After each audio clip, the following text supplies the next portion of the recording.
Welcome to the deep dive. Today, we're really jumping in deep with some powerful C2 English vocabulary. And our mission, well, it's not just about list memorization, is it? It's about unlocking a deeper understanding, their subtle power, how to use them precisely, and how they can genuinely lift your English communication skills.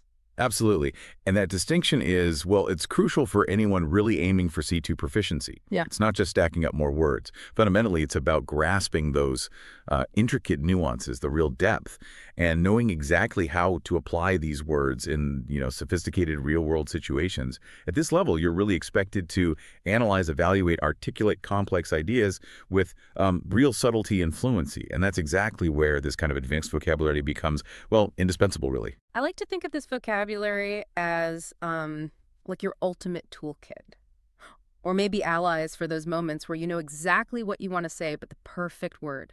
It just isn't quite there. It's about bridging that gap, isn't it, between having a good idea and expressing it perfectly, giving you the power to communicate with, unparalleled clarity and sophistication. Okay, so let's unpack this a bit. When we talk about a C2 word, what does that actually mean? Is it just how long it is or how formal it sounds? Or is there something more, more functional about what these words let you do? Oh, it's definitely far more about function than just, complexity or length. C2 vocabulary is really the language of precision. It's for critical thinking, for high-level discussion. Think of them like scalpels for your ideas. They allow for specificity, a kind of sharpness in thought and expression. That cuts right through ambiguity, where, simpler words just, they can't quite manage that same exactness. Right, scalpels. I like that. And speaking of precision, the word nuance just springs to mind immediately. It feels so vital for C2 English, both as, a concept and using the word itself. We define it as a subtle difference in meaning or expression. Like, think about a translator, who gets praised for capturing every nuance of a poem. They haven't just swapped words, have they? No, not at all. They've somehow managed to convey the underlying feelings, the cultural bits, those delicate shades of emotion, maybe even hidden intent. It's like telling the difference between, say, crimson and scarlet. Yeah. Both red, sure, but one just feels slightly different, right? A different shade of understanding. That's a fantastic comparison. Absolutely. Understanding nuance and maybe even more importantly, being able to express it, that allows for a much richer, much more accurate way of portraying complex ideas. It helps stop that oversimplification that often just strips complex ideas of their actual power. Right. If you can't grasp nuance, you might miss a subtle warning hidden in some advice, maybe. Or misinterpret that tiny hesitation in someone's voice that actually tells you how they really feel. Okay. When you can articulate nuance, you're showing a really deep, sophisticated understanding, not just of the language, but the subject itself. It really is precision in action. Okay, what about a word for precisely dismissing something? I'm thinking of negligible. How does that go beyond just saying something small or unimportant? There's more weight to it, isn't there? There absolutely is. Negligible has this subtle power, especially in high-stakes situations. Not just small, it's a declaration of irrelevance. It's so potent it can shift policy, maybe clear a product for market, Wow. or even dismiss a legal claim. It signals not just size, but a certain authority in the dismissal. It lets you confidently redirect focus away from those inconsequential details towards what really matters. I see. In finance, you might hear the increase in operating costs was negligible, Huh. showing good budget management, or even just day-to-day. Honestly, the difference in taste between these two brands is negligible. I can barely tell. Okay. And then there's perfunctory. The definition is done without real interest or effort. And the example. His perfunctory apology lacks sincerity. This isn't just a quick apology, is it? The word itself paints this picture, like mechanical execution. Going through the motions, it tells you something important about the quality of the action, or rather, the lack of real engagement behind it. Exactly. And that's where perfunctory really shines. It's almost like a critique built right into the description. It tells you the action happened, but without the expected depth of thought or feeling or effort. Right. We've all seen it, haven't we? The student who clearly just needs to get the presentation over with. Oh, definitely. Or maybe more seriously, a building inspector doing a perfunctory review and missing critical flaws. Yikes. It's a word that really casts a shadow on the action, conveying a sense of detachment, a lack of care that simpler words just can't capture. These C2 words really do let us get at these complex ideas, don't they? Ideas that simpler vocabulary it struggles with. They give voice to concepts that need a more sophisticated handle on the world. What's a key example when we're talking about like a fundamental change? Oh, I immediately think of paradigm, defined as a model or example of something. Yeah. But we usually hear it as paradigm shift. Right. What's really fascinating about a paradigm shift isn't just the change itself, but how it signifies a fundamental rethink, a complete reorientation. It implies the very foundations are altered, leading to this profound reordering, making previous assumptions seem, well, obsolete. Ah, okay. So it's not just a new way, it's like the whole game changed. Exactly. It allows for really incisive analysis of revolutionary shifts, like the internet caused a paradigm shift in how we access information, right? Absolutely. Or quantum mechanics introducing a paradigm shift in physics. Precisely. It marks a fundamental alteration in the framework. Okay, so if paradigm captures that huge transformation, let's shift to words describing burdens. How does onerous go beyond just difficult? Onerous. Yeah, meaning oppressively burdensome, involving a great deal of effort. It really gets at that sense of oppressive difficulty. It implies something isn't just hard, it's burdensome in a way that feels taxing, draining on your Green. resources, time, energy, patience, whatever. It evokes this feeling of being weighed down by the sheer effort needed, which is, much more vivid and present description than just hard or difficult. So, like, the onerous task of reorganizing that massive database took months. Perfect example. Or maybe the bureaucratic process for getting the grant proved far more onerous than we expected. Got it. So, if onerous is that heavy burden, what about the total opposite? Grandness, richness. What word comes to mind there? Oh, immediately I think opulent. It's not just expensive, is it? It implies a kind of luxurious excess. Right, like that mansion example. The opulent mansion displayed the family's immense wealth. Yeah. But how does opulent go further than just rich or lavish? What's the sort of deeper image it creates? Well, it's not just about the cost. It's about a specific quality of luxury, one that's rich, lavish, often sumptuously extravagant. It conveys a sense of profusion, grandeur, where absolutely no expense seems to have been spared. Ah, okay. Like over the top. In a way, yes. It creates this really powerful visual and sensory impression of unbridled richness. Think of an opulent feast laid out in a medieval hall, maybe, Yeah. or a hotel lobby described as opulent, with crystal chandeliers, marble floors, the works. Okay, building on that visual richness, there's ornate, meaning heavily decorated with complex patterns. Yeah. If you say the ornate cathedral featured detailed carvings and artwork, how does ornate elevate that description beyond just saying it was decorated? That's a really critical distinction. Ornate suggests a density and complexity in the decoration, Yeah. often involving intricate scrollwork, patterns, maybe figures, creating a really rich, detailed surface. It highlights the visual sophistication that comes with that heavy embellishment. It often lifts an object from just functional to being, well, a piece of art in itself. It signals painstaking craftsmanship. You could have an ornate silver locket, or even describe someone's writing style as ornate prose if it's very elaborate.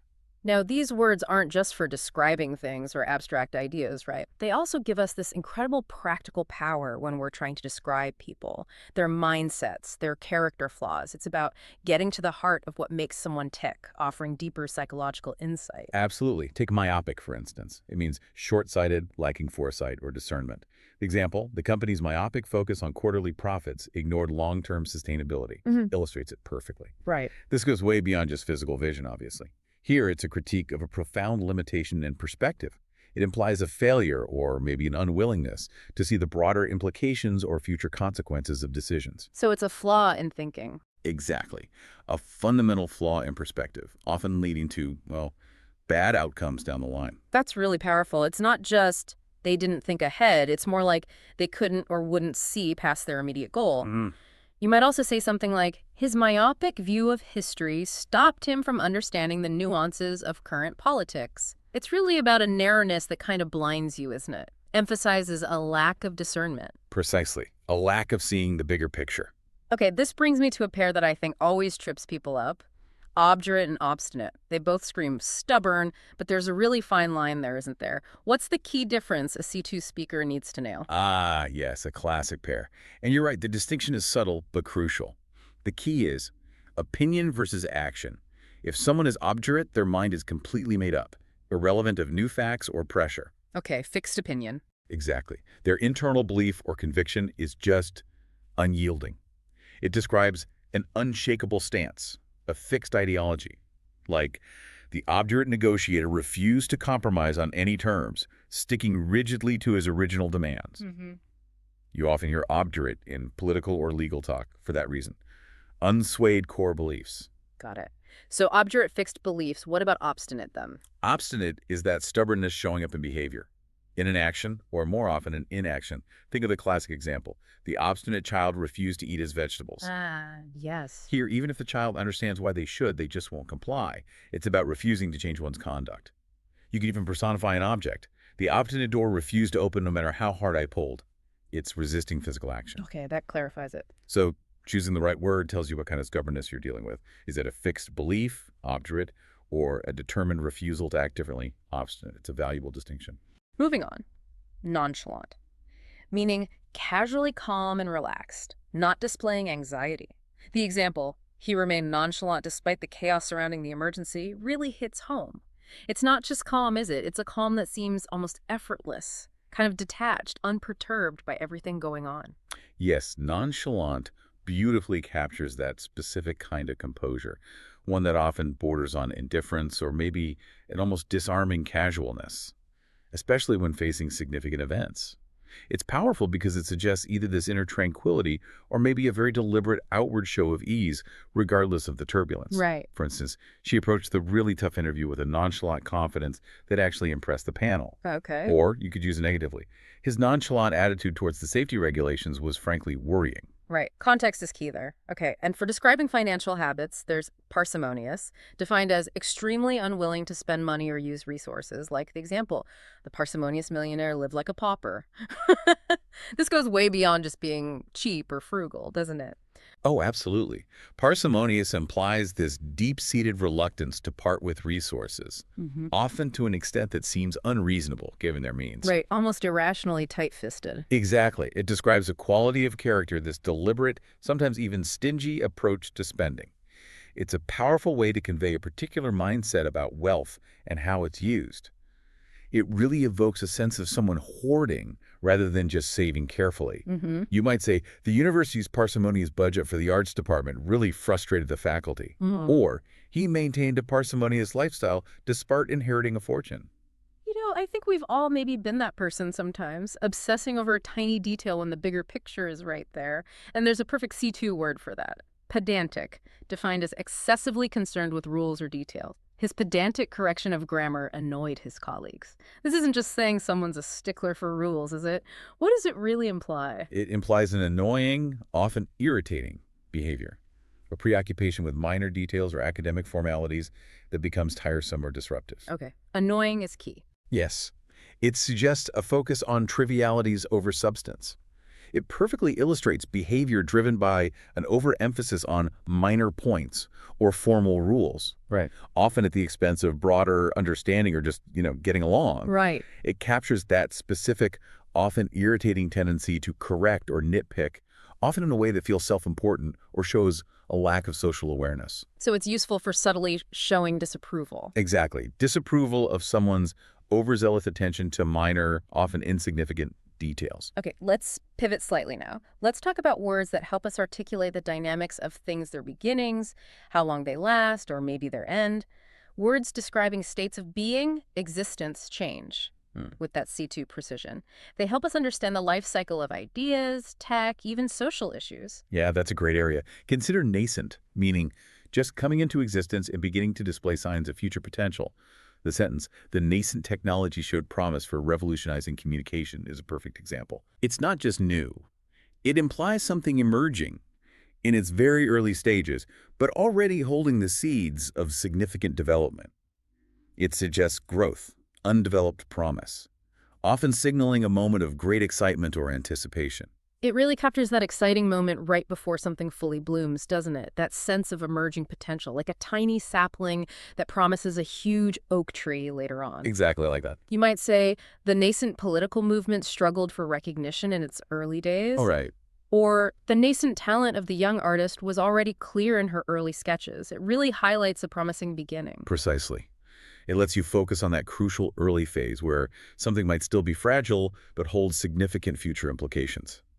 It speaks to a beginning rich with possibility, a powerful concept, especially for innovations or social trends. And Sort of at the other end of the spectrum from stable, maybe, we have mutable, meaning liable to change. The example: human opinions are mutable and can shift over time.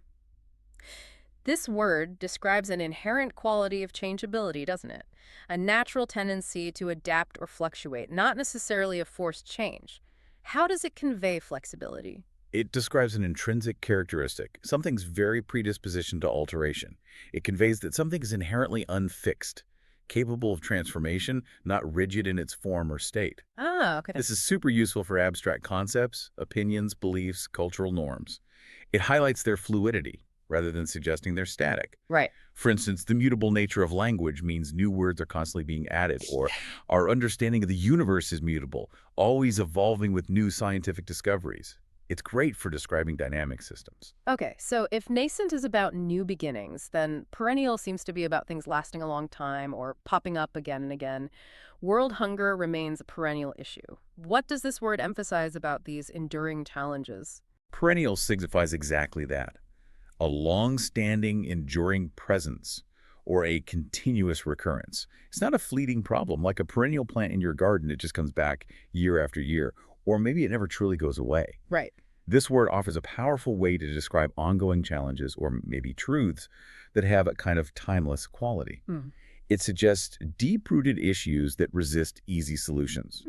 You might refer to the perennial debate between nature and nurture, Okay. or a perennial favorite among classic literature fans. It denotes something that endures, often defying attempts to fully resolve it.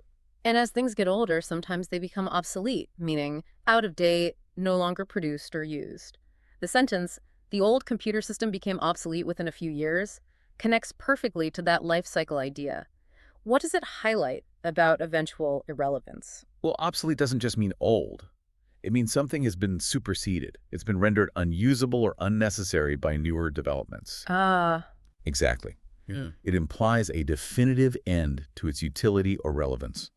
This word lets you describe that natural progression where things advance and certain elements just fall out of use because they can't keep up or serve their purpose effectively anymore. right. It's a precise way to mark the end of an era for a technology or a concept. Like rotary phones are now largely obsolete. Perfect. Or the practice of using typewriters became obsolete with the arrival of word processors. And sometimes things don't just fade away into obsolescence, they get utterly destroyed. That's where obliterate comes in, right? To destroy, utterly wipe out. The hurricane obliterated several coastal towns completely. This isn't just damage, it sounds like total destruction. Nothing left. Exactly. Obliterate conveys a sense of complete and absolute annihilation. It's not just damage, it's a wiping out, leaving no discernible trace behind. That's the key idea. Wow. This word emphasizes the totality of the destruction. It paints a stark, powerful image of something being utterly removed from existence. For example, the ancient city was obliterated by the volcanic eruption. Or even on a more personal, metaphorical level, his hopes were obliterated by the news of the rejection. It implies finality, a complete erasure, often with a sense of overwhelming force behind it. Okay, let's turn our focus now to words that help us define more abstract ideas. Things like levels of clarity or different types of harm, maybe contradictions. These terms allow for that sophisticated articulation of complex, often intangible concepts, bringing precision to thought and theory. Yeah, an excellent starting point here is nebulous, meaning hazy, vague, indistinct, or confused. The example, "his plans for the future remain nebulous and undefined," is incredibly useful. It describes a lack of clarity, not just in physical form, but in abstract concepts, plans, ideas, memories, arguments. Right. It paints this picture of something that hasn't quite solidified or taken a clear shape, like a cloud without distinct edges. It really does evoke that image of a cloud, doesn't it? Something you can't quite grasp or see clearly. Very useful for those times when an idea just isn't fully formed, or maybe something's deliberately left vague. You might say, the terms of the agreement remained nebulous, which inevitably led to future disputes. It captures that frustrating lack of definition. Nebulous conveys a profound lack of definition or distinctness. It suggests something is so indistinct, it's almost formless. When you apply it to abstract concepts, it really highlights a state of confusion or imprecision.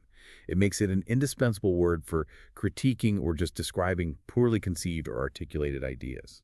Now let's dive into a word describing harm. Pernicious. defined as causing harm in a subtle or gradual way. The example is, the pernicious influence of social media on teens is worrying. This isn't like a sudden blow, is it? It's that slow, insidious, creeping kind of damage.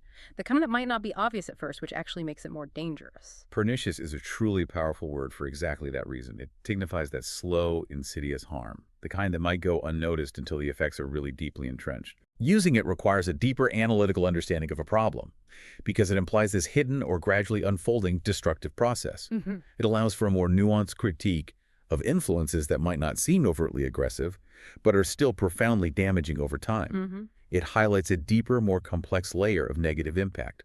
For instance, smoking has a pernicious effect on virtually every organ, slowly but surely damaging health.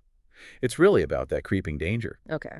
And contrasting with that subtle harm, we have nefarious, which means extremely wicked or villainous. The detective uncovered the criminal's nefarious plot to rob the bank.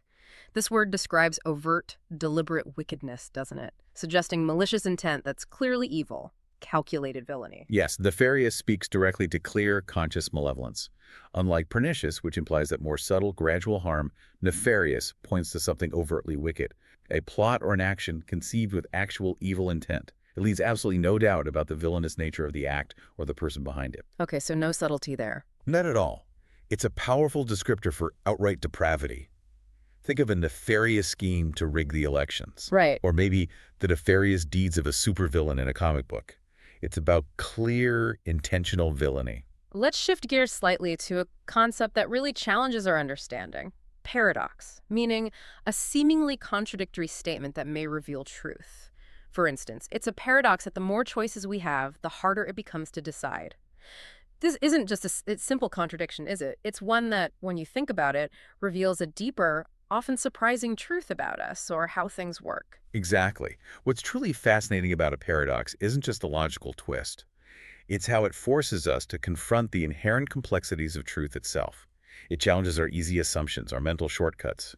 It urges us to look beyond the surface contradiction, to find a deeper, sometimes uncomfortable reality. Mastering paradox is almost like getting a special lens to see the world's most intricate intellectual knots.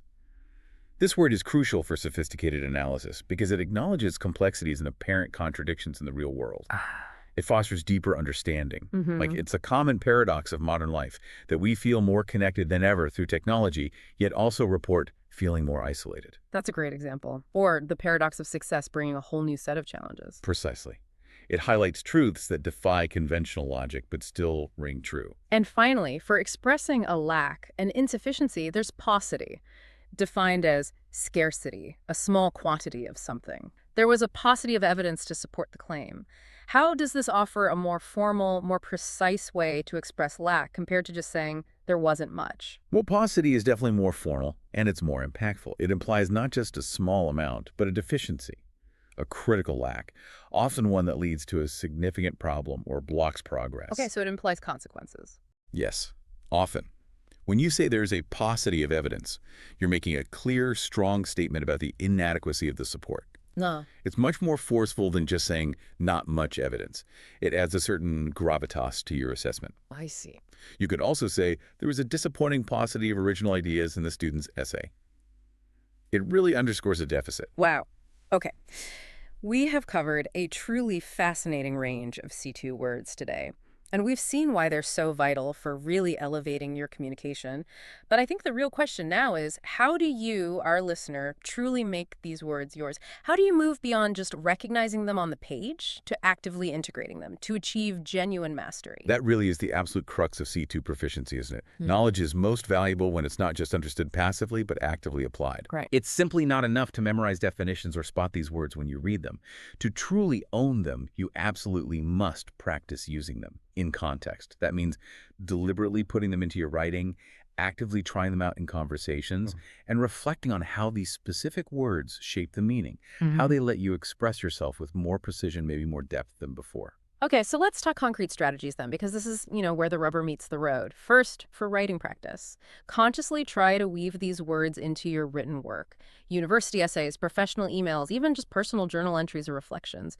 Don't just stick with the easy words. Challenge yourself. Use these C2 words to set a specific tone, maybe convey a subtle critique, craft more sophisticated arguments, like instead of just, the problem was big, pause and think. Huh. Does onerous capture the burden better? Hmm. Or maybe pernicious gets at the insidious nature of it. Try structuring sentences specifically to integrate them naturally, using them as adjectives maybe, or adverbs to refine verbs. And definitely extend that challenge to your speaking practice, too. This is where I find many learners hesitate, but it's absolutely essential for fluency. Yeah, it feels riskier sometimes. It can, but it pays off. Hmm. Make a conscious effort. Maybe aim to use just one or two new C2 words each week in your actual conversations. Look for genuine opportunities where they really fit and genuinely enhance what you're trying to say. Don't force it unnaturally, but look for the openings. Okay. In more formal discussions or debates, these words become invaluable. Calling a societal issue a perennial problem, for example, adds real weight. And of course, practice with a language partner or a patient friend. Give each other feedback. That's great advice. And maybe for you listening, take a moment to think about specific areas of your daily life. Where could incorporating some of these words make the biggest difference for you? Maybe it's in professional settings. Are there meetings, reports, client interactions where more precision or formality would help? Or academic pursuits? If you're studying, how could these boost your essays, presentations, research discussions? Or even just social interactions? When you're discussing complex topics with friends or family, could using a word like paradox or nuance help you articulate your thoughts more clearly, more persuasively? Maybe a final thought to mull over? If we connect this all back to the bigger picture, mastering this kind of C2 vocabulary doesn't just change what you say. Hmm. I truly believe it fundamentally transforms how you think. It sharpens your perception of the world's complexities, and it equips you to navigate them with, well, with unparalleled insight. It gives you better tools for thinking itself.